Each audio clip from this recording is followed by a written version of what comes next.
Special company deserves special dishes. Hi, I'm Angel Shannon, and it's time for a taste of home. Today, we're using tenderloin, and I'm going to stuff it with breadcrumbs and all kinds of sautéed vegetables. As a matter of fact, let's go ahead and get that started. I've got 1 onion, half a cup of celery, and 1 4-ounce can of sliced mushrooms, and we're going to put them right in about 2 tablespoons of butter. Sauté these until they're nice and soft. We might as well go ahead and prepare our tenderloin, which, as you can see, has been nicely trimmed by my butcher, and we're just going to go ahead and cut a pocket right into the center of it. Not all the way through and not all the way to the end. And that's what we're going to fill with our stuffing. So now we've got this nice deep pocket. See how deep that is? We're going to fill that with stuffing, and it's going to be delicious because we're putting cranberries and we're putting pine nuts in it. So this can just sit right here. Also, we'll be searing the outside of this tenderloin before we stick it in the oven. Let's go ahead and make our stuffing. I've got 2 cups of soft breadcrumbs. And you know what I did? I just used hot dog buns and put them in my little mini processor, and that's what I got. These will be perfect. We're also going to put, like I promised, pine nuts and some dried cranberries. Just a little bit of salt in here, a little pepper, a little bit of melted butter. This is basil. Give it a little bit of an herby kick, along with some dried parsley. I'm going to mix this up.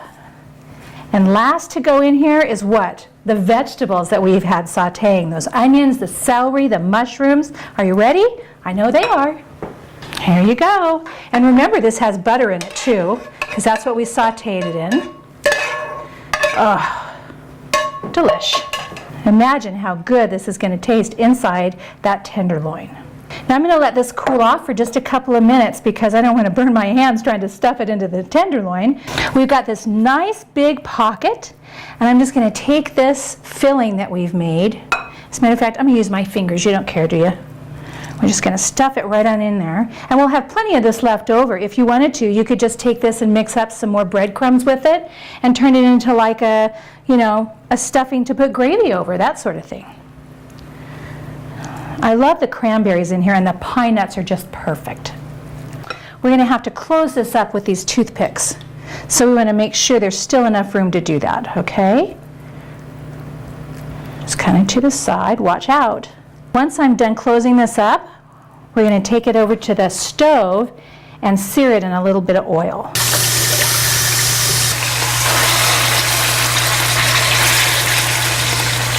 Get that nice golden color we've got going right there.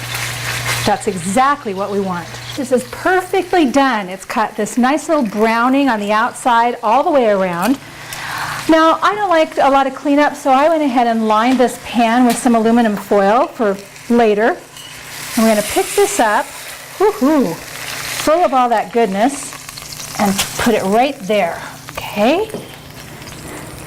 But wait, we're not done yet, because this is the best part. I've got some bacon, and we're going to wrap it right around the outside, covering up the toothpicks. This is going to also help it to kind of self-baste. It'll be perfect. Now this goes into the oven.